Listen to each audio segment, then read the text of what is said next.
Hello, everyone, and welcome to our Earth Day Radical Activist Training here with BARC, Defenders of Mount Hood National Forest. Tonight, we will be talking about our series, National Forest on Stolen Lands. This will be part 2 of the series. Part 1 is recorded and available online, and we'll share that link with you tonight.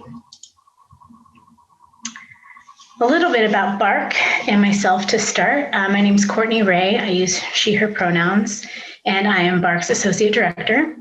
BARC is a nonprofit organization based here in Portland, Oregon.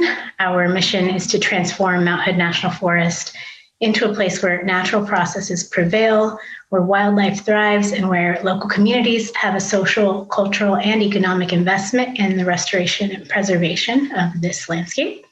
And we've been doing this work for just over 20 years, so a generation of forest defense. You can find us on Facebook and on Instagram. Our handle is @BARC4MountHood. The first thing I want to draw everyone's attention to is a practice of land acknowledgement and historical accountability that BARC is working to make sure we incorporate into every of our public events, into our discussions internally as an organization as well. There's 2 parts to this. There's a reflection on this statement that you see on the screen, which I'll also read aloud. And then there's also a journaling aspect to this. So grab a notebook, or if you prefer to write a note to yourself on your phone or something like that. But we really encourage everybody to participate, and we can't tell if you're doing it. So honor system. It's very important for us that our volunteers in the community that we engage with take this practice seriously.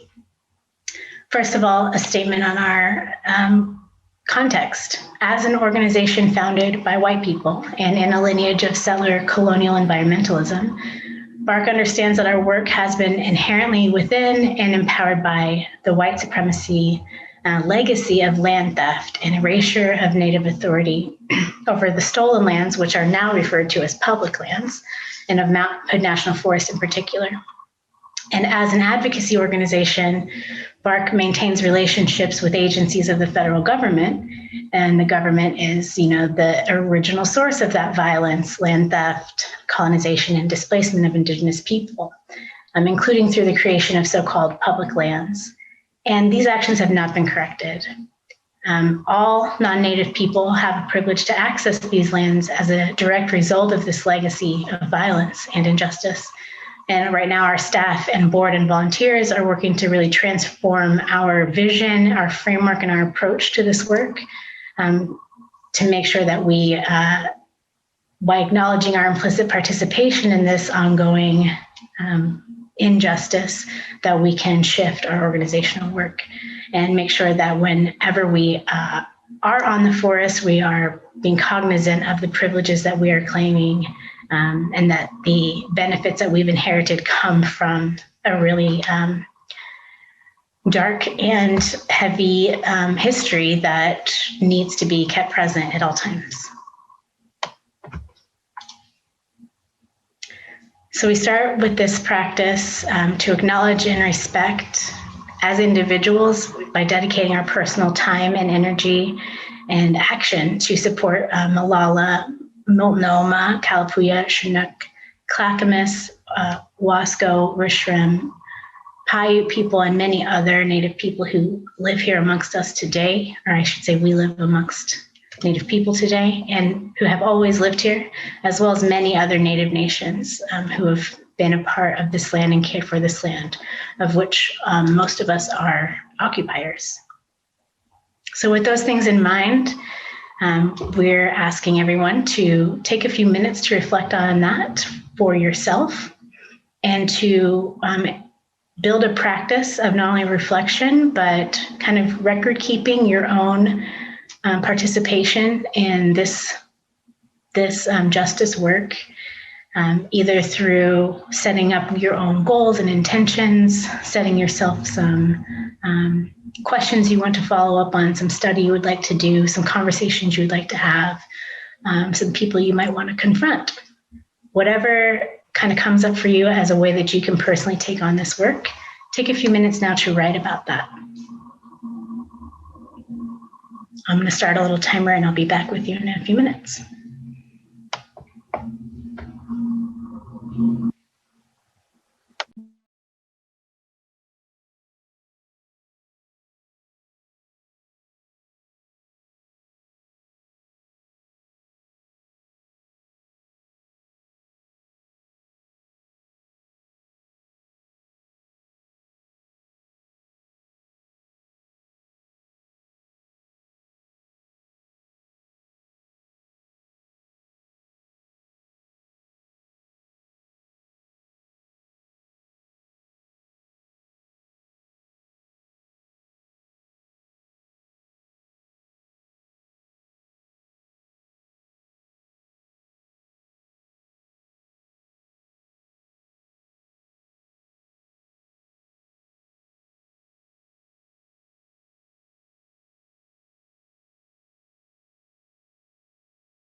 All right, so go ahead and finish up with your thought there. Now, if there are any Native people in attendance tonight, I would like to open a space for you if you would like to speak on this or any other issues. You can unmute yourself and go ahead, or you could put something in the chat if you would like to. For the rest of us non-Native people, I want to just take one more moment here, put your notebook away and try and turn off the part of your brain that is thinking about yourself and turn your attention and your thinking instead toward the original people from both the past, the present, and in the future. And just we'll have a kind of a moment of silent reflection on this to think about gratitude and responsibility and accountability.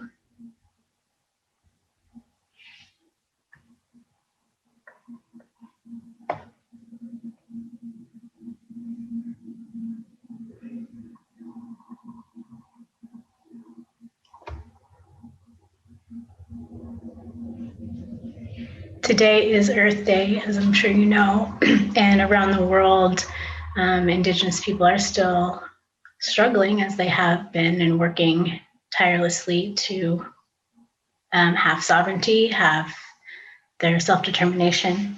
And I saw earlier today on my Instagram from this organization that I follow, Indigenous Climate Action, I believe it's called, this kind of statement here: colonialism caused climate change. Indigenous rights are the solution. And I thought that was just very pithy and true, and really speaks to a lot of the content that Brenna and I are trying to bring into the conversation in the world of conservation, preservation, in land defense, when it is being led by non-Indigenous people, as BARC is, and most mainstream, most environmental groups around the world, and certainly in the US.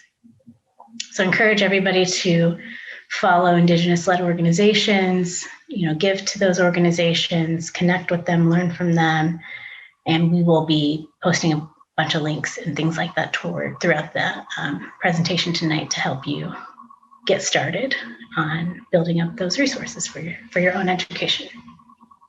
So now I'll start the program for the day. First, to talk a little bit about where we're at. Last time in part one, we talked about the doctrine of discovery, about a little bit about the early American settler identity, manifest destiny in the treaty period in the mid-19th century, so the 1800s. Tonight, we'll be talking about more about American settler identity, and then we'll get into the later part of the 20th century, or the 19th and into the 20th century, where the modern environmental movement around land conservation and preservation really gets started. And we'll touch on some of the policies of assimilation and allotment and some other policies that impacted Native communities in the 20th century. And now we have a date for part 3. It'll be May 27th. So mark your calendar, and I think we have the link handy to drop in the chat, so you can just register right now if you'd like to. We'll be focusing then on the 20th century into the 21st, where we are today, the ways that US Indian policy and public land management is interacting with Native self-determination and sovereignty movements. So it's a lot, and I can't guarantee that we'll get to everything as we have it scheduled. We may add a part 4 in order to keep the conversation going. Okay, so just a quick review slide. Maybe if you weren't at part 1, you could just write down these keywords here as things you could follow up on and try to connect the dots between these concepts and subjects yourself.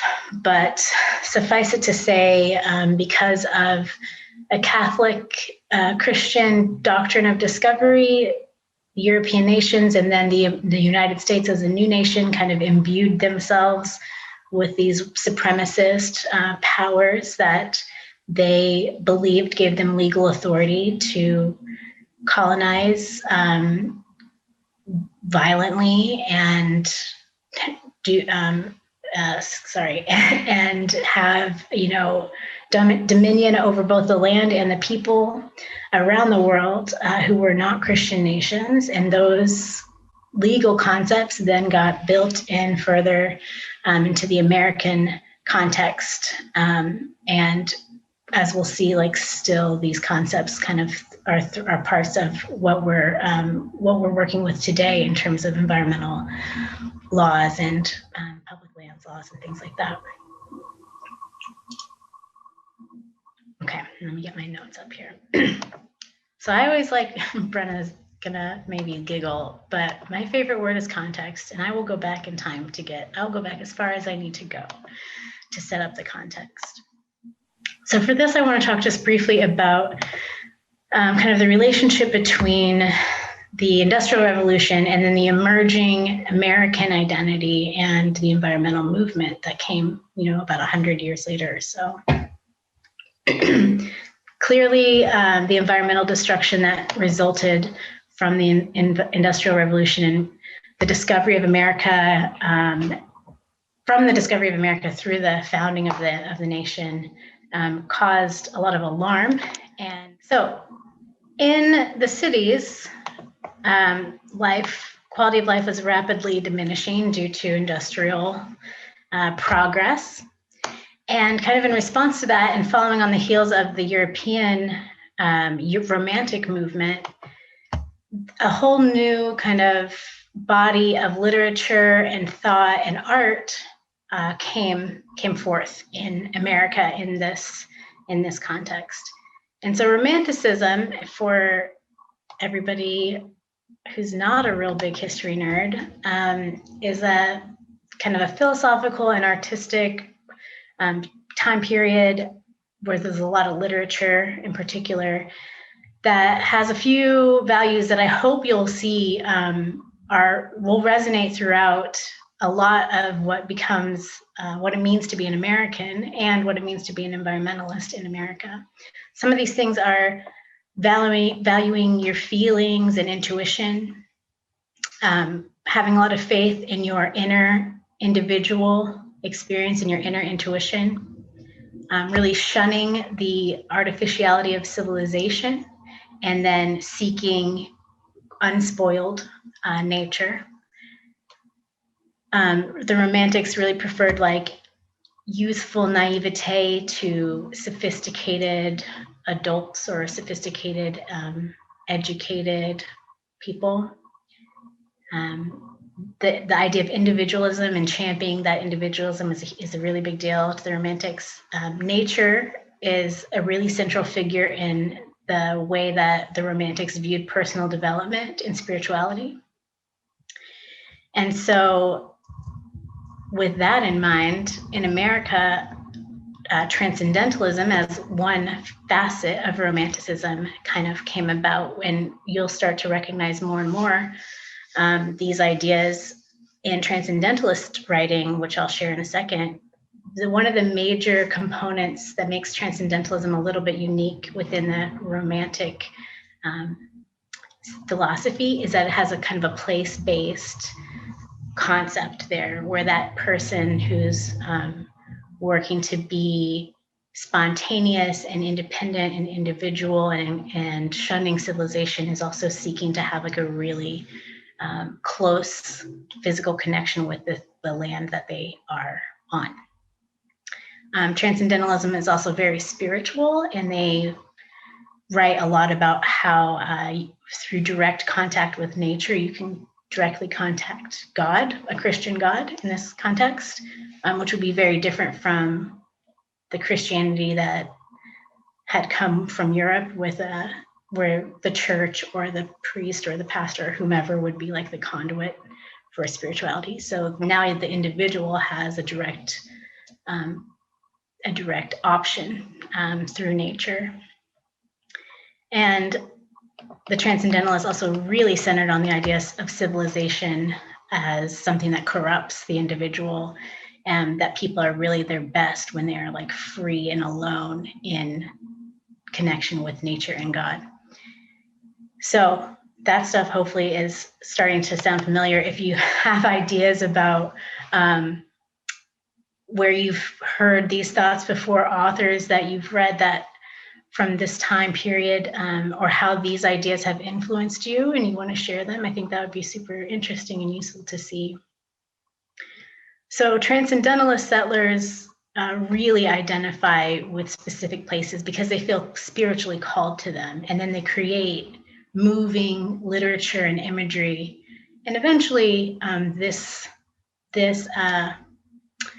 practice, this like body of work, comes to be really influential on powerful people in America who we'll talk about later, turn those ideas and those values into laws, which are still where we're at today.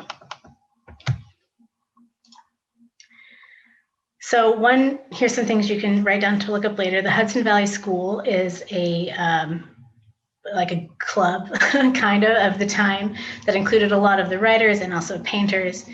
And this imagery that came out in the artwork as well as in the literature, one of the main kind of side effects of this was the Romanticism or the fetishization of Indigenous people and Indigenous ways of life. Rousseau, who was a Swiss philosopher, I believe, he believed that there was such a thing as like an original man who was impacted by sin, who didn't have a concept of right and wrong. And he believed that Indigenous people all over the world, savages, were that. And so the Transcendentalists in America and the American Romantics also kind of incorporated that archetype, and you can see it in work like this painted by Thomas Cole, and there's a ton of artwork. If you know any art history people, just ask them. They will be able to teach you this up, down, left, and right. So this is kind of a fantasy, right? It's a fantasy that is in the image of what the white colonial men, educated elites, wanted to believe and wanted to see in the world around them. And then they kind of utilize that to build a picture of the America and the people in it and how they should be as well. So yeah, I saw in the chat some people started to throw out the names. Oops, I missed one slide. Oh, no, okay. Ralph Waldo Emerson, one of like the granddaddies of transcendentalism and of the environmental movement. I think most nonprofit environmental offices will have a poster with an Emerson quote on it. You get a calendar from any big green group, it's going to have some Emerson quotes in it.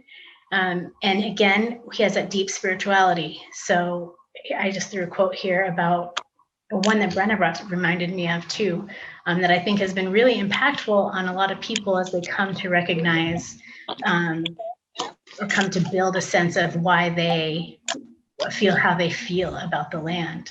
And it, you know, is all kind of coming from this deeper story here from the Romantics. So in Emerson and in other artists, this myth of how to connect to land as an American and why, and what to take from Indigenous culture, it all starts to become really commonplace. It's the discourse of the time, especially among the educated. Emerson was at Harvard, for example. Some of the themes from some of the other authors, providence, you know, so God bless America, self-reliance, frontier heroism, European supremacy. So the fact that Indigenous people, kind of in a Darwinian way, like weren't fit to keep what they had here on this continent. And so it was only natural that Europeans would like rise above that kind of concept. At the same time, appropriating kind of that fantasy version of Indigenous culture. And then again, like connecting to nature as part of a spiritual practice. Progress. So Walt Whitman in particular, is someone whose work, and he worked very hard to kind of build up this concept of what it meant to be an American and this nationality and building that national identity and national pride. Really rhetorical. And so I just grabbed, this poem is much longer than this, but I grabbed some of the stanzas that I thought were the most interesting. The second one, have the elder races halted? Do they droop and end their lesson wearied over there beyond the seas? Just kind of, you know, reiterating that like, we're here now, we are the chosen ones. It's only, you know, it's to be expected that these lesser people, you know, subhuman people will kind of get out of our way. And we will be here to thrive and prosper. And everybody knows Walt Whitman, maybe America's first, most famous, most prolific poet. Emerson again, Thoreau this time, and maybe even more popular with environmentalists for his thoughts around you know, solitude and a meditative life of simplicity. Had some very contradictory views on Indigenous people, to say the least. And out of one side of his mouth, he would write about that same concept that inevitably this is a lesser group of people and they're going to, you know, they're not suited for survival. But also I really respect their simple way of life and how connected to the land they are, and kind of again, fetishizing the relationship that, in his view, the white gaze. And if you don't know what that is, that's kind of an academic term for like the white fantasy that is projected on everybody not white.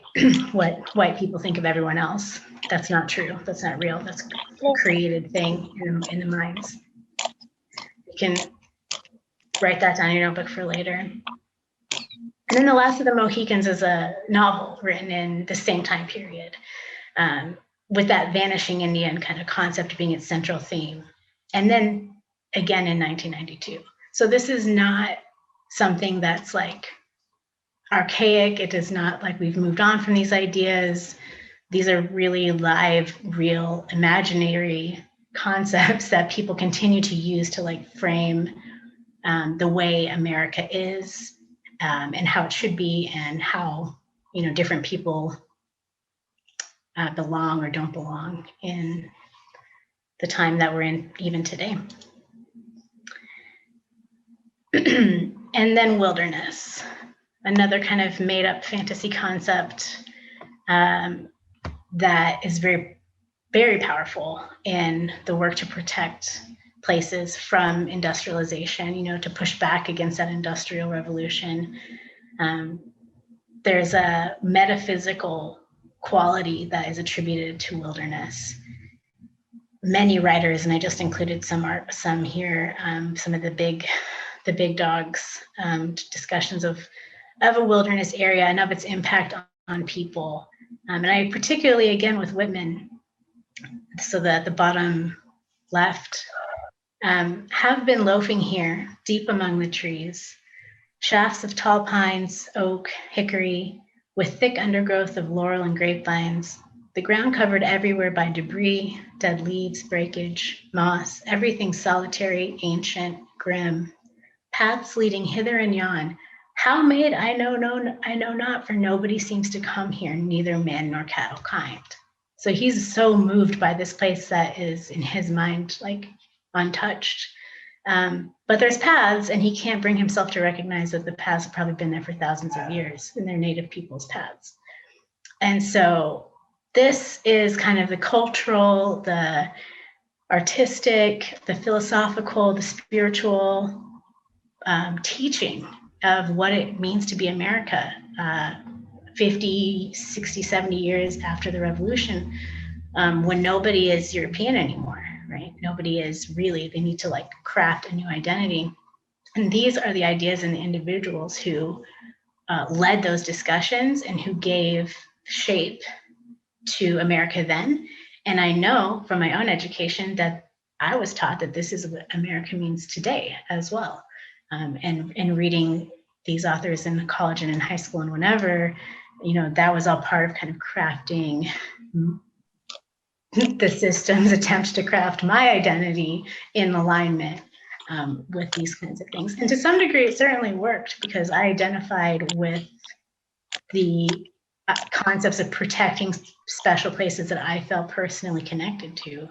But it's not actually that simple. This is a really like long and tangly philosophical story that we're all a part of. And Brenna's going to tell us more about how that becomes more concrete in the world around us. Here's the book. I just found this resource this week, so I wanted to make sure that I threw that in there. That wilderness is a matter of perception. Wilderness is an adjective, but we treat it like a noun. And that it's a geography of the American mind, so it is an imaginary thing, but we're using it so much, and it is so powerful. And in a lot of ways, it's the most powerful environmental tool that we have on the books, the way that we use the law. We will see maybe in part 4 how there are concepts in indigenous thinking that are more powerful than this even. So that kind of wraps up my introduction, hoping to get your minds in a critical thinking, kind of second guessing what you assume to be true and good and things like that.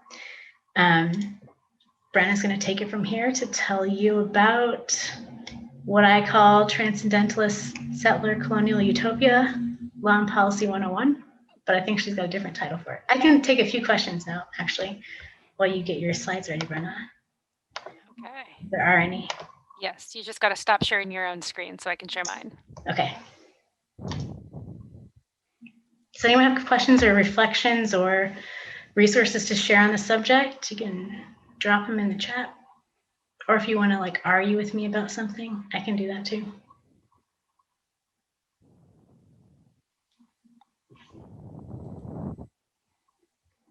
I was just reflecting on a lot of what you were saying, because from my perspective, you know, I've been I'm Native American with Grand, and you know, so a lot of my history of this stuff is from my tribe, so like from my grandparents, my parents, and my uncles and aunts, and so it's really interesting to see the different perspectives on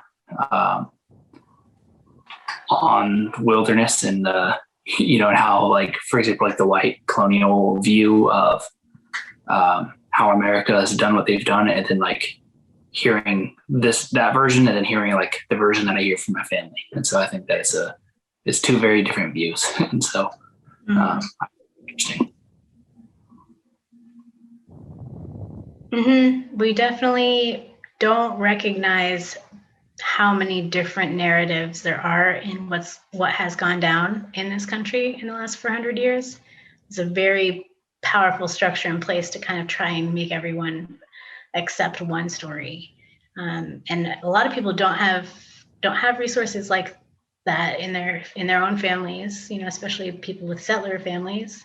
And so part of what Brennan and I really want to do is make sure that before the non-Indigenous, environmentalists need to stop and reflect on what this context really is and where the values actually come from, and make sure that they can sign off on the whole of it, and not, turn away from some of the parts that are clearly continuing to impact Indigenous people in particular in negative ways. I think we shared, I don't know, I did send it out to the folks who were at part 1. I sent out an invite to this with an article that was recently in the Atlantic. Maybe Daniela, if you have it handy, you can share that in the chat too.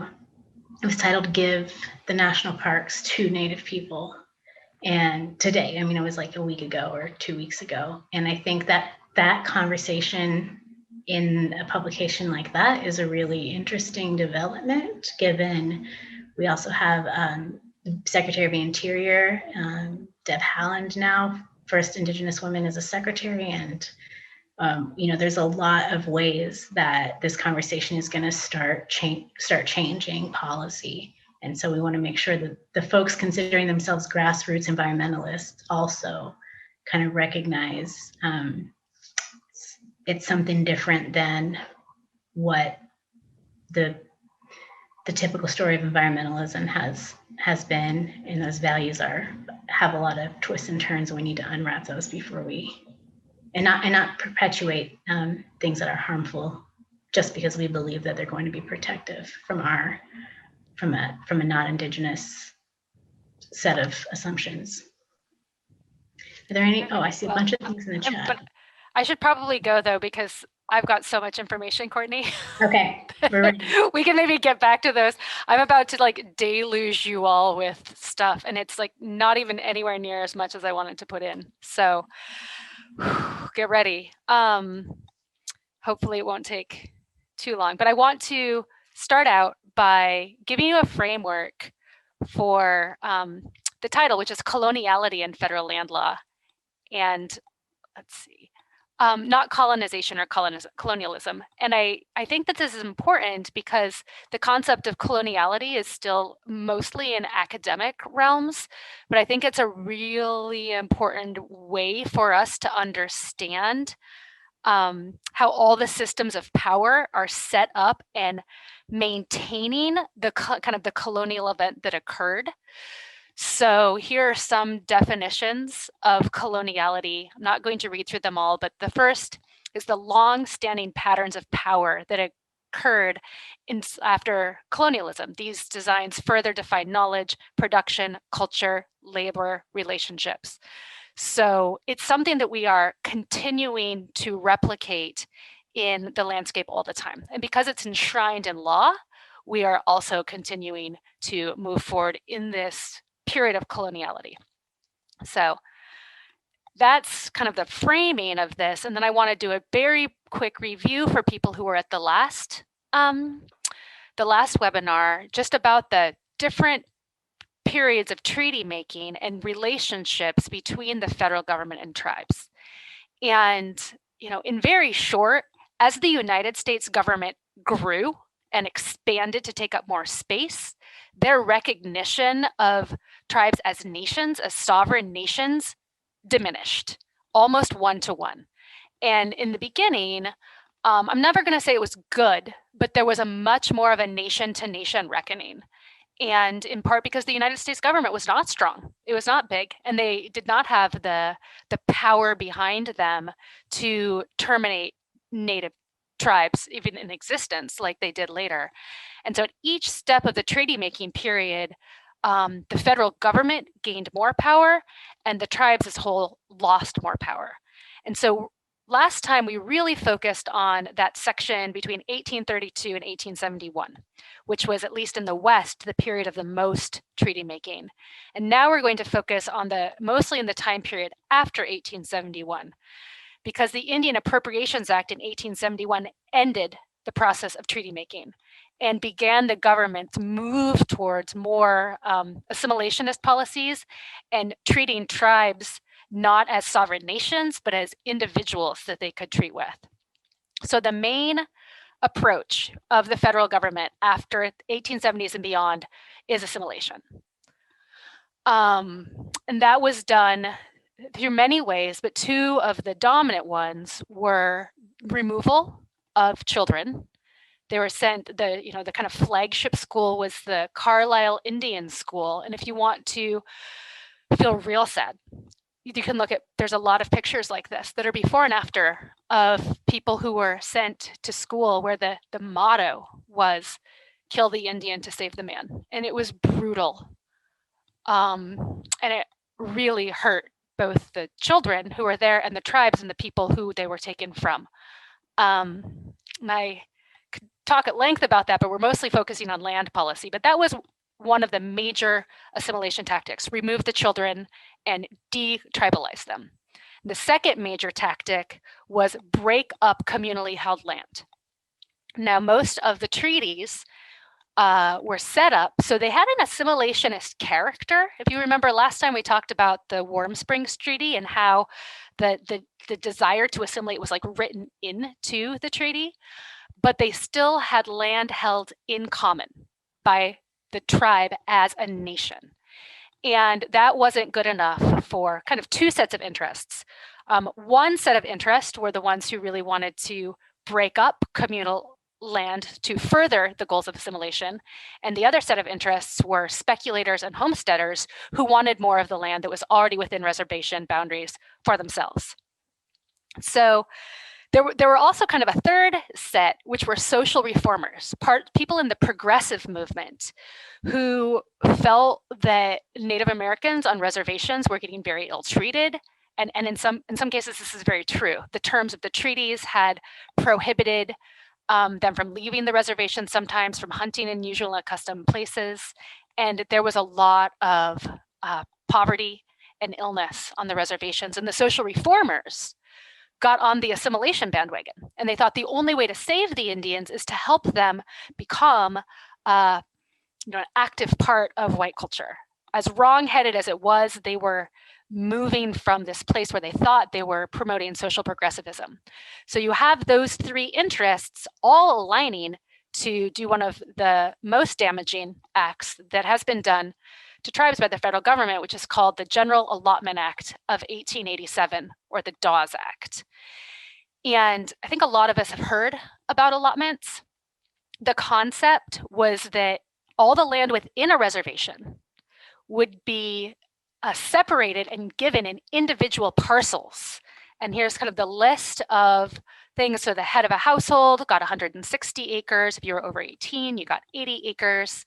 And then because you had this individual parcel, it decreased the nomadism, it decreased collective ownership, basically shifted the entire way of life from communal land tending to private property interest and ownership. And because there was more land on the reservation than there were people on it, usually, what it also meant was any of the land that wasn't allotted reverted back to the federal government for them to give away free, usually to white settlers or corporate interests. And also those pieces of land that were held by tribal members, if they couldn't pay the taxes on them eventually because they didn't have income sources, then the federal government would take those as well. So it was a way, here's some kind of maps of how the land tenure ended up, like within a reservation boundary. You can see that instead of being all tribal land, there was tribal land, there was allotted land, there were Indian homesteads, there was other public land, there were private, lands. And it was just became this mishmash checkerboard of land and property ownerships in an area that used to be wholly controlled by the tribe. So the Allotment Act was a doozy. one example, the Allotment Act was passed in 1887, but it was applied individually, tribe to tribe. Not every reservation got allotted, but one of the ones that was hit really hard was Oklahoma. And if you remember, right, we talked about it last time, a lot of the tribes, what they called the 5 civilized tribes, were moved from the southeast of the United States to Oklahoma with the promise that this would be Indian territory. This would be yours as long as grass grows. Don't worry. We're going to leave you alone here. And it was the horrible removal and the Trail of Tears. And they got there and they just resettled. And the Allotment Act happened. And in 1889, it applied to them. Eventually, 50,000 white settlers flooded to Oklahoma to take land that had been part of the reservations because it had all been allotted and then given away. So rather than having land in perpetuity, there was the Oklahoma land rush that massively shifted the nature of it. And that happened time and time again in different treaties. So Congress just kept passing this law, kept passing it over and over and over and allotting the land. There's a quote by Thomas Morgan, who was the Commissioner of Indian Affairs in 1890, that the goal of the federal policy, quote, was to break up reservations, destroy tribal relations, settle Indians upon their own homesteads, incorporate them into national life, and deal with them not as nations or tribes or bands, but as individual citizens. So the result of that in the Dawes Act is between 1887 and 1934, Native Americans lost control of about 100 million acres of land, about 2/3 of their 1887 land base. And their 1887 land base was already significantly decreased. So this is what's happening. This is right at the same time what Courtney was talking about, the transcendentalisms and the idealism of the nature and of the indigenous experience and of the noble savage, right? That's going on in the intellectual brains of these East Coast men, where across the West, there's this massive land dispossession and assimilation policy happening. So I'm going to breathe because that's heavy information when you really think about the impact of people who had already been removed from their land, most all of them, and then have their entire communal way of life broken up to make way for more capitalist and private property interests. And there's one side note that I thought was kind of fascinating addendum to all of this, was before the Dawes Act, there hadn't been any laws or regulations or tribal approaches to blood quantum issues. And because the Dawes Act had to officially determine which Indians were eligible for allotments, it had to determine who was actually an Indian. And the Dawes Commission started registering members of tribe for allotment of land, and they came to define tribal belonging not as part of a nation, but rather part of a race with a blood quantum requirement. And because there was no actual way to determine bloodlines, the commission often assigned full blood status to Native Americans who were perceived as poorly assimilated, and mixed blood status to Native Americans who most resembled whites, no matter how they personally identified culturally. And this kind of blood quantum as a tribal membership approach has now been adopted, not uniformly in any ways, by tribes across the nation. And I thought that was a really interesting relic of the Dawes Act. I hadn't really understood the intersection of the two before then. But if you look at a nation as a political entity who is able to define its own citizens, the United States government was the ones who set up blood quantum as one of those determiners, which has now been accepted by many tribes. So, side note, history is fascinating and sad. So there's all this land, right? There had already been a major land theft, and then the Dawes Act opened up even more native land to the federal government. So the federal government has just been grabbing land right and left, right? The last time we talked about what this looked like in Oregon with the 1850 Donation Land Claims Act, which was, resulted in tribes getting cleared from all the most desirable valley land, and then the land given away to bona fide white settlers. So there are more federal laws giving land away to settlers. The first is the Homestead Acts, and there was a series of Homestead Acts. It's very similar to the Donation Land Claims Act, except for a couple of things. This was just past the Civil War, right? And so rather than giving land away to bona fide white settlers, these Homestead Acts actually gave land away to men, to women, white and Black, immigrants, all, so long as they had not taken up arms against the United States. So in this act, it explicitly included free Blacks, who's everyone now. And even though historians say that there were still barriers to land access, this is one of the reasons that a lot of Black families were able to get land after the Civil War, right? So it's complicated because the land had just been taken from Native people and now given to people who were recently out of slavery. And there was a lot of cultural intermixing there also, but that's another story. So the Homestead Acts, they started giving land away to people with the requirement that you needed to actually live and improve your land. There were a couple of other acts. One was called the Timber and Stone Act. And as you can imagine by its name, it was for areas that were, quote, unfit for farming. They were sold to people who might want to log and mine upon the land. However, this one came with like massive land fraud. So there were lots of wealthy companies and individuals who kind of, the law said that you could buy up to 160 acres of land for $2.50 per acre. But each person could only have that 160 acres of land. So these companies would just send people out to claim their timber land or their mining land. And then the minute people had their deeds, the company would repay them, take the deed to itself, and make huge conglomerations of private land. Ultimately, the companies were able to obtain title up to about 100,000 acres of land before Congress was like, ooh, massive fraud is happening, let's rescind this act. And there was a similar act for the arid regions called the Desert Land Act. And it was to encourage and promote economic development of arid and semi-arid public lands. And you didn't have to live there, but you could, as long as you improved the land. So individuals could apply for a desert land entry to irrigate and reclaim the land.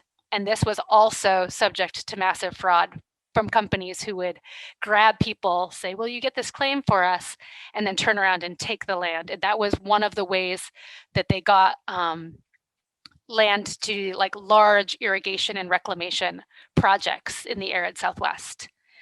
So we're at a time where, again, the federal government's grabbing all this land and then just giving it away, just like pushing the progress, like trying to get more companies out here, get more individuals out here, settle the West. This big push is happening 1860s, 70s, 80s. But then things start to change. And I thought it was funny that Courtney also had this slide there because, yes, the massive fraud that had happened was one of the reasons that the federal government stopped giving away land quite so rapidly. But also, as Courtney said, there were these preservation and conservation movements that were shifting federal policy from land disposal to land management. And this picture of Teddy Roosevelt and John Muir, who I will be speaking more of, kind of symbolizes the preservationist and the conservationist approach, right? Preservationists like John Muir were like, lock it up, protect it as a cathedral, as a, pristine beauty. Let's just appreciate this space. It's there for our spiritual and recreational enjoyment. Teddy Roosevelt is like, I want to shoot things. I want to go hunting. I want people to chop down those trees. I don't want settlers to live there, but I want to use the land for human good, you know? So that's the conservation. Conserve it for future human use versus preservation, which is let's just, put a little glass globe over it and pretend it's all pristine. So with this movement, we started to kind of move in a direction. The very first thing that happened was national parks, right? The first setting aside of land for something where the federal government was like, we are going to hold on to this and not try and give it away to settlers, was national parks. The first national park was Yellowstone, right? 1872. President Ulysses S. Grant signed the Yellowstone Act, and looks like someone's in the office. Signed the act which created America's first landscape, quote, to be reserved and withdrawn from settlement, occupancy, and sale, dedicated and set apart as a public park or pleasuring ground for the benefit and enjoyment of the people. Which people, right? Was it for the Shoshone, the Crow, the Blackfeet, the Bannock, the tribes who had been using that area from time immemorial? No, it was not for those people. Those people got kicked out of the park because it was for the white pleasure seekers to come and enjoy. So the tribes left the park with the understanding that they would be able to retain hunting rights in the park as guaranteed by their 1868 treaty. But before the century was out, even that was broken, and the government reneged on that promise. So this tactic of land theft by broken treaties, forced removal, and erasure became a pattern where national parks were involved. So don't worry, I'm not going to put up a slide of John Muir without doing a little bit more in-depth of a reckoning with him. So kind of famously and more discussed now is John Muir and Yosemite as an example of this like major clash of preservation, this myth of the wilderness, of the wild, of preservation, with the reality of a landscape where people had been living intertwined with it for hundreds, if not thousands of years. So in Yosemite, which John Muir, famously moved to become a national park, the Miwok people had been living there for at least 500 years before Muir came to it. And in the 1850s, there was significant amounts of settler violence to the Miwoks from miners, and most of them had been driven out of the valley. And that was the time when John Muir came in and first beheld Yosemite. And he has a real mixed track record on what he said about the indigenous people living there. There's actually, I will be putting on a link later. There was a fantastic article that was just in Sierra Magazine this month or last month by Rebecca Solnit on John Muir and his legacy.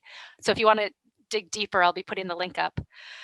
But I think one of the things that was really complex is he saw this area and he said, what a beautiful garden. He keeps using the word garden. Quote, more beautiful, better kept gardens cannot be imagined. The level bottom of the valley seemed to be dressed like a garden, right? But he thought that he knew who the gardener was. It says, nature is the only gardener able to do work so fine, right? The nature just created this itself, completely erasing the fact that the Miwok had been tending through careful burning and water diversion the landscape of Yosemite to create that garden. There were gardeners, they were tending it, and he just completely erased the human element.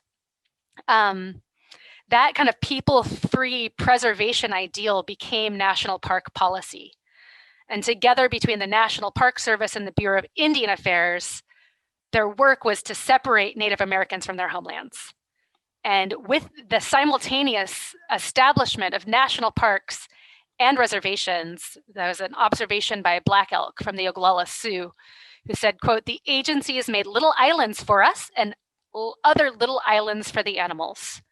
So the federal government is just carving up these pieces and setting them aside, but kind of never the two shall meet, because humans have to be distinct from the nature under this misguided view of wilderness.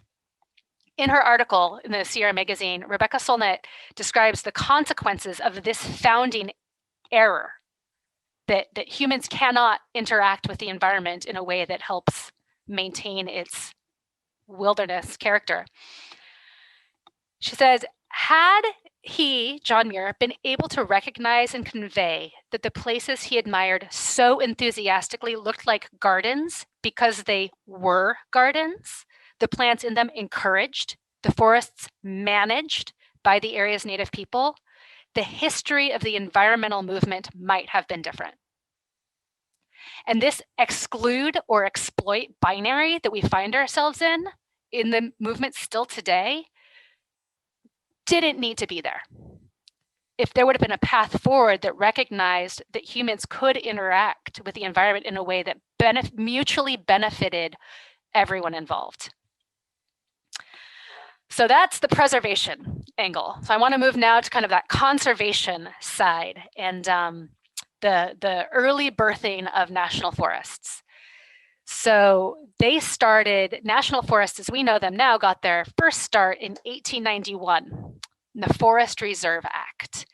And you know how national parks had been slowly being created as these set-asides for pleasuring grounds and enjoyment. The Forest Reserve Act of 1891 was this next major step to the federal government reserving land out of homesteader or other kind of land disposition. And here's a quote that this was like the piece of the bill that was super controversial, but passed. The president of the United States may set and apart or reserve any state or territory having public land bearing forests. So that started. And which president was that? Oh, that was Benjamin Harrison. He started by protecting, oh, where's my number? 13 million acres of land as forest reserves.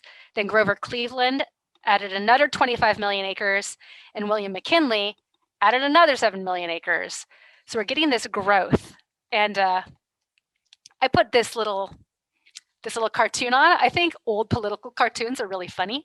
So this is Gifford Pinchot. He was the first head of the Forest Service. These are a bunch of sheep ranchers begging him to be able to put their sheep in the forest reserves. Sheep ranching used to be a real big thing in the West, and they did not like these public land set-asides at all. There were several political cartoons about it. People really were really angry. The industry, the miners, the loggers, the grazers did not like this idea of public land ownership. They wanted the private land still. So there's like this shift, and people are starting to really engage this concept of public land, which is kind of funny, right? In the Allotment Act, they were all about breaking up communally held land for the tribes. And now the US government is doing kind of the same thing in the reverse. It's like, we're actually going to hold on to all this land and manage all this land. In 1905, when the forest reserves shifted to be the national forests, I'm not quite there yet. I'm not going to talk about the greatest good yet, but remember that, like, all of a sudden we're breaking up reservations while creating these new wide swaths of public benefit land. But I want to talk just a little about these two guys. That's Teddy Roosevelt and Gifford Pinchot. And there's this, like, everybody in land conservation hears this like epic story of the midnight forest reserves, right? I'll set you the scene. It's 1907. In 1905, the Forest Service had been created. The president still has the right to set aside national forests, right? Remember, the Forest Reserve Act gave the president that right. Now, the Western states are starting to develop themselves, and they're like, wait a second, we don't want the federal government to manage our land. We, the state, want to manage our land, or we want to, have private individuals managing the land. And as is usual in these issues, senators from Oregon, they're really into timber. And so it was a senator from Oregon in 1907, Senator Charles W. Fulton, attached an amendment to the Agriculture Appropriations Act, which stated, quote, hereafter no forest reserve shall be created, nor shall any addition be made to one heretofore created within the limits of the states of Oregon, Washington, Idaho, Montana, Colorado, or Wyoming. So just like shutting the federal government out of the Western states. And that amendment also changed the name of forest reserves to national forests in order to make it clear that the forests were to be used and not preserved. So the bill passes in February 1907 and was sent to President Roosevelt for a signature. Roosevelt couldn't veto it, so he had to sign it into law by March 4th. Past February 25th, he has to sign it into law March 4th. Between February 25th and March 4th, though, he still has the power to create forest reserves. So this is this epic myth that we all hear. Oh my gosh, Gifford Pinchot and Teddy Roosevelt, they spread out all these maps and they just worked around the clock. And in the end, they added 21 new forest preserves and enlarged 11 existing ones to add about 16 million acres to the national forest system. Right? This is part of the Teddy Roosevelt legacy. Don't worry if you're like, oh, Brenna, no more Teddy Roosevelt. I'm going to get to the other parts. The man sucks. But this is part of the conservation myth, right? So he does all this, he saves all this land. You know, in total, when he was done with his presidency, Roosevelt quadrupled the nation's forest reserves to nearly 200 million acres. He established 150 national forests, 51 federal bird reserves, 4 national game preserves, 5 national parks, and 18 national monuments on 230 million acres of public land. And people really like this legacy, right? There's an environmental group, there's a conservation group called the Theodore Roosevelt Conservation Partnership. Their mission is to unite and amplify our partners' voices to advance America's legacy of conservation, habitat, and access. They're all about ensuring the right to hunt and fish on these public lands. And that's his legacy. But it's not his only legacy. And I think it's really important when we talk about the forefathers of our movement that we get a full picture of them. And so I just need to delve a little deeper into Teddy Roosevelt. Remember the Dawes Act? Like perhaps the single most devastating act towards Native people? This is how Teddy described it. A mighty pulverizing engine to break up the tribal mass, positively. Adding that the effort should be to steadily make the Indian work like any other man on his own ground. In his 3-part series, The Winning of the West, Roosevelt explained that U.S. actions towards American Indians were part of the larger, noble endeavor of European colonization. I could read the whole quote, but I'm running out of time already. Well, the first sentence, quote, all men of sane and wholesome thought must dismiss with impatient contempt the plea that these continents should be reserved for the use of scattered savage tribes. He goes on to favorably talk about the Boer War against the Zulu and the New Zealand colonizers' war against the Maori, and all these wars. In each case, the victor, horrible though many of his deeds are, has laid deep the foundations for the future greatness of a mighty people. And if this sounds similar to, say, the rhetoric that Hitler used for the genocide of the Jewish people and beyond in World War II, it is. Hitler was a real fan of Teddy Roosevelt and a real fan of the genocide of the American Indians. You know, in a 1928 speech, Hitler spoke approvingly of how Americans had, quote, gunned down the millions of Redskins to a few 100,000 and now keep the modest remnant under observation in a cage. This is also the legacy of Teddy Roosevelt and colonization, right? So we like to skip these parts. We like to think about the national monuments and the national parks and not who used to live there and why they don't anymore. But we are in a time of racial reckoning, right? These 2 statutes of Roosevelt, that first with him triumphantly on the horse with an American Indian and an African American behind him.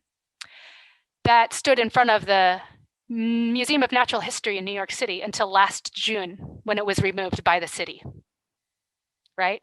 This other one, this was Teddy Roosevelt from the park blocks in Portland, who was torn down, not with a permit like the other one, but by the public in the Indigenous Day of Rage last November. I think it was November, right? People are starting to reckon with this history.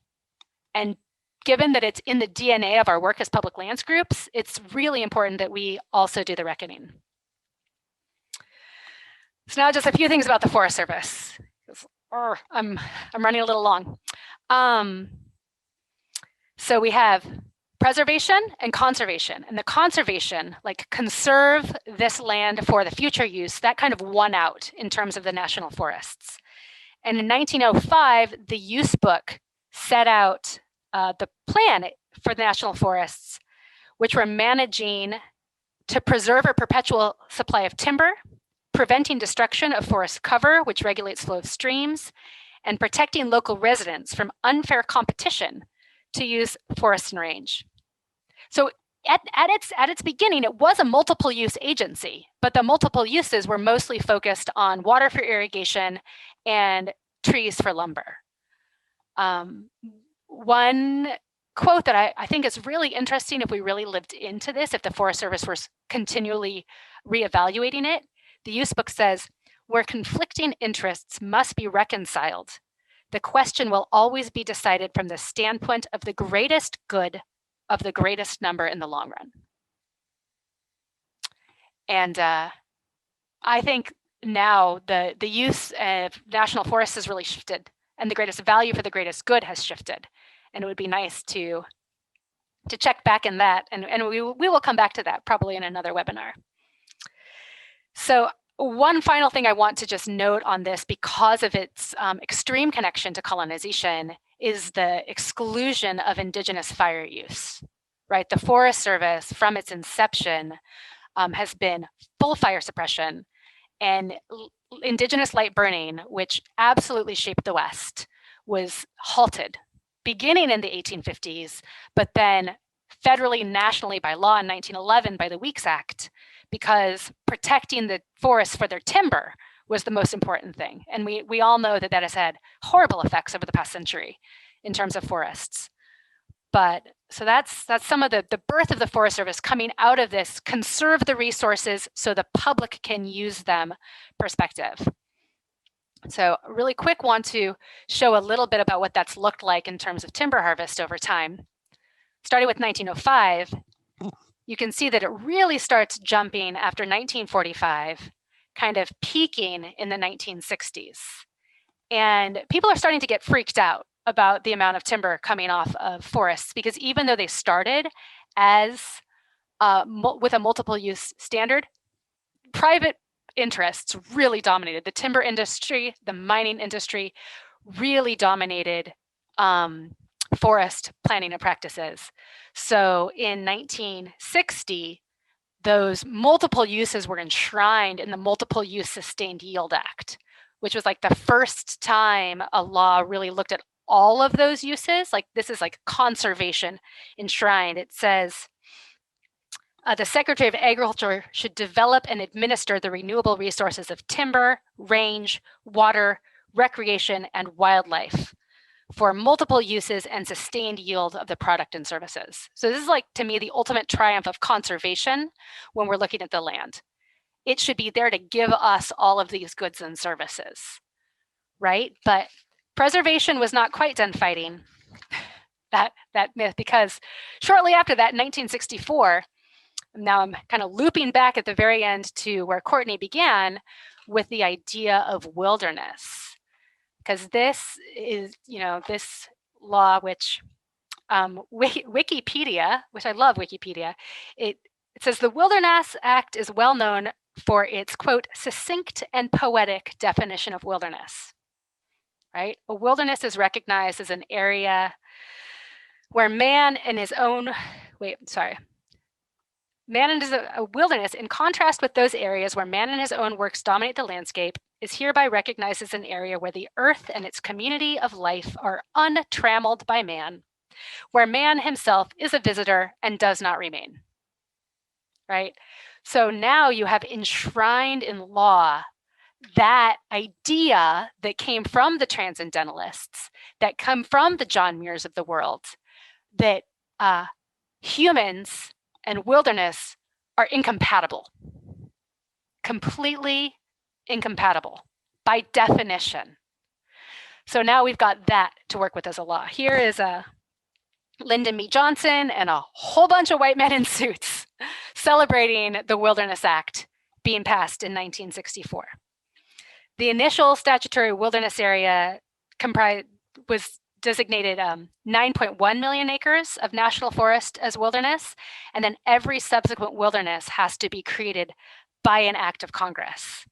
So this has been long called the gold standard of environmental preservation by land conservation activists.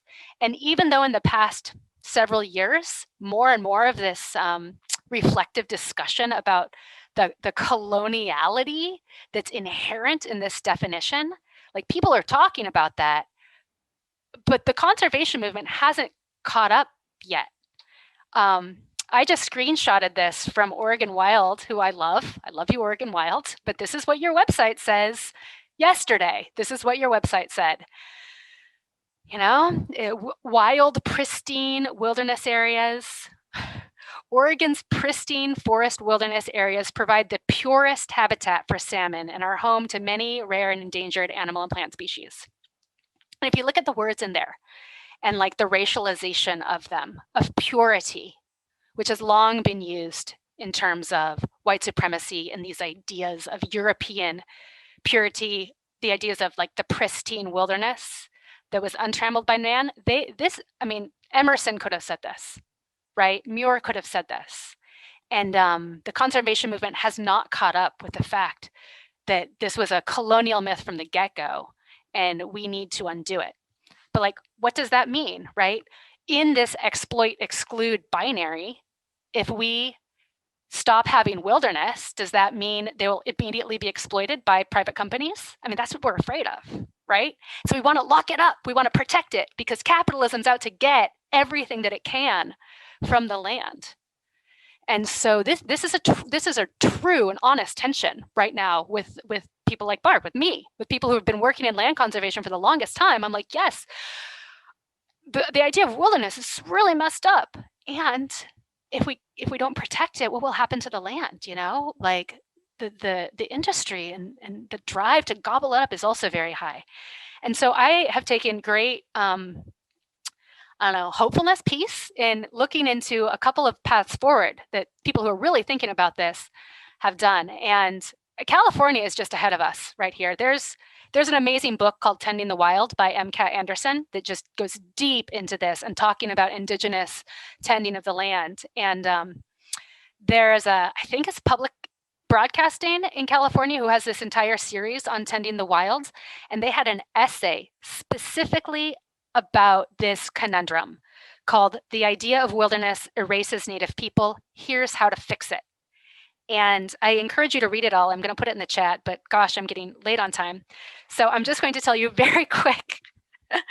What they said was they used the definition of trammeled, right? Like this area that's been untrammeled by man. They're like, maybe there's some wiggle room in there. Because if you look at the land itself, right, the very land that they're talking about was shaped by native management. And removing that management actually removes that character from the land itself. As they say, put bluntly, the exclusion of native people from the living landscapes they once maintained might be in and of itself a violation of the spirit of the Wilderness Act. And it's just a fascinating way of reimagining the Wilderness Act itself to involve and include native engagement in land management. And every wilderness bill in the future could include that. We could actually change that in the way new wildernesses are developed. And I think that idea gives me a lot of hope. And I think we need to explore this tension more, but that's one way forward. And I want to finish by encouraging you all to read this book. It's amazing. It goes deep into everything that Courtney and I are talking about. As long as grass grows. It's all about environmental indigenous land justice. And in this book, this quote, she used it before one of the chapters and it really jumped out at me. And I want to finish with it. It may be true, as Martin Luther King once said, that the arc of the moral universe is long, but it bends towards justice. What is equally true, however, is that most of the time we have to forcibly bend it with our own hands. And I feel like that's what we're doing now. All of us who are here, we are just reaching in there and changing this narrative and just like breaking the myth that humans and wilderness are incompatible and learning from the original peoples of this land how to live on this land in a way that is reciprocal and mutually beneficial for all of us, because we need that healing. Each of us needs that healing and the land needs that healing. And we need to do it together with the land in order to get out of this binary and remember that it is possible. It's actually normal and natural. It is the way of humans to live well with land. And it's been beaten out of us, and we need to get back to it. So that's some of our work. We've got the work cut out for us, but I'm glad we're all in this together. And I'll shush now, and we can have a couple of conversations, questions, and I'll put my things in the chat so you can do some more reading if you want. Thanks, Brenna. Do you want to turn off your share so we can see each other, everybody? Yes. We have about 5-7-ish minutes. Would love to hear your reflections, questions. I see a lot of people have already shared some other resources in the chat. If folks don't know, you can save the chat. I believe you can all save the chat by clicking on the 3 little dots that are kind of next to that field where you select that you're going to send the message to everyone or just to a co-host, and it will say more, and then you can click save chat and it will just have a text file that you can save into your wherever you want. And you can easily keep the resources that way if you haven't been clicking on everything already.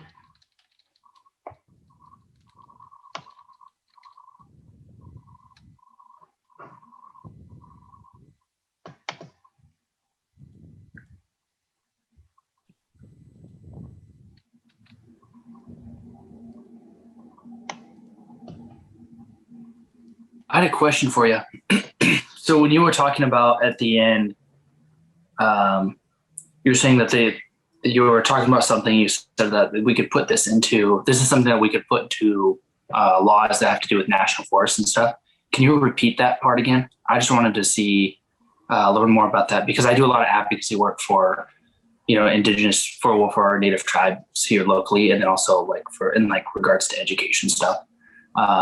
And that's something I'm interested in learning more about. So could you go over that part again? Sure. It's something I'm still looking into, but I've been talking to people about this tension of wilderness as being really exclusive of human use. Like in the wilderness areas on Mount Hood, Native people can't go and do huckleberry gathering. You're not supposed to pick anything in the wilderness areas, right? Because there's this total exclusion. But each wilderness area is created by a new act of Congress. And so at least a theory is that a wilderness bill could be written to allow for active management of the land by the tribes surrounding the area. People who have ancestral connection, have treaty rights in the area, things like that. So that could start to move into all future wilderness bills. It might be a heavy lift, and there would definitely be some environmentalists who push back on that. In the next time, we're going to spend more time talking about tribal co-management and land back and what that looks like, and both ways that are gaining momentum and the ways that the environmental community can step up and be better allies than we have been.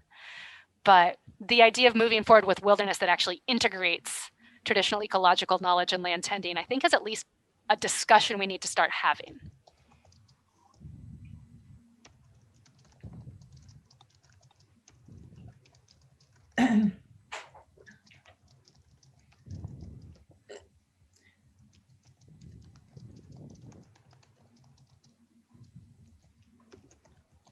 Any other thoughts or questions?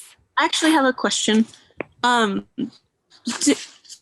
heard that all public land, if a land becomes public, such as a transition from private to public, that helps in restoring treaty rights to usual and accustomed places. I know that's it. I learned that from Phil Rigdon from Yakima Nation. And I know that's Washington, but do you know anything about that? I know it's not national forests or public lands being transitioned necessarily to tribal entities, but like, is there anything like that going on in Oregon? Or do you?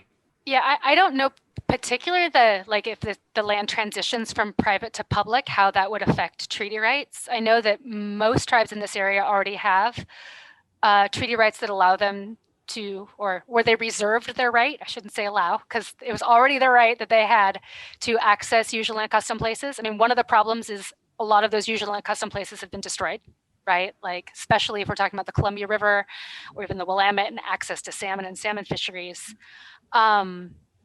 I don't, it might be harder though on, like you're saying, on private land where we have such a primacy of private land rights. People could put up no trespassing signs or, exclusions. And if the land was back in public hands, it would be much easier for people to access. But I don't know about any like legal shift, but, I'm definitely not the expert on treaty rights. And so if, you heard it from someone on the Yakima Nation, I would venture to say that they're more of an expert than me on this issue. I do know that, and again, we'll talk about this next time, that there are movements in Oregon, and there recently has been some land return of public lands to tribes. And there's a desire to see a lot more of that happen. So that's another way that it could happen, from private to public and then public to tribal. So what is an example of that in Oregon? I'd love to look into it. Yeah, the Cow Creek tribe of the Umpqua just got back like 30-some thousand acres. Wow. And that's, I don't know if anybody here has better information than that. It's something I'm planning on looking into more for the next one. But there were just 2 acts last year to return some land. And I think that there's definitely energy to do more of that. Can I say something about the huckleberries? Mm-hmm. Back east, I helped organize a symposium on sustainable agriculture, and Native American friends who live nearby, they came and talked about all that's available year-round in Western Massachusetts, in the ground, in the rivers. The people weren't even aware of food sources. And I think going forward with the climate crisis, I think opening up the national parks to understanding these rich food sources and how the fish were put in the ground. And then that's where you could find some kind of like acorn in the ground in the winter, because you could see it sticking up in the snow. Most of us would not know what that was sticking up in the snow. Right. So I mean, that goes back to that slide that Courtney started with, which colonialism caused the climate catastrophe. Native land rights are going to solve it. Yeah. We have so much to learn. We have so much to learn. We're just like white settler colonists. We're just babies on this land. We don't know shit about it. We're like learning. I mean, I'm 6th generation Oregonian, and that's like nothing. And it's not like my ancestors were really paying attention to the land very well either. Right. So we have this amazing opportunity to learn from our ancestors, our elders who actually know these things. They just honestly just need more space and land to do it. And so I think that there's just such a need to have more land that can be tended by people who actually know what they're doing. So I think we are at time. Courtney, do you have anything to wrap us up with? No, I hope folks will join us for part 3 and share that invite with people around you. I think it's a good idea. Actually, I do want to just, in the spirit of where we started with your acknowledgement practice, take something that you heard or learned or a question that occurred to you tonight and try to find someone to have a conversation with that about that. Maybe someone who you think will push back on that idea and kind of work with your own skill at holding this information and making sure that it's given its due, even in the face of status quo, which is going to try to, continue to keep it, to erase it. So, or, send an email to another organization that you are a part of who you think should be asking these questions or that kind of thing. See if you can take something from here and like move it forward in the world, to keep it going. And maybe tenderly ask Oregon Wild to update their definition of wilderness. there's so many. There's a John Muir Institute. There's a John Muir Project. There's a Thoreau, like all of these people and all of their legacies have been like, enshrined in like the best light possible, but that's, not the whole story. And all the darkness or, other unsavory parts of those people's ideas are still present in the policies and stuff like that too. So I'm putting my email in the chat if anyone has questions or follow-up information that they want to share or ask. I'll put Brenna's too. Is that okay, Brenna? Yeah. And that's kind of that's all I have to say. Thank you. Thank you. Thank you all. Thank you.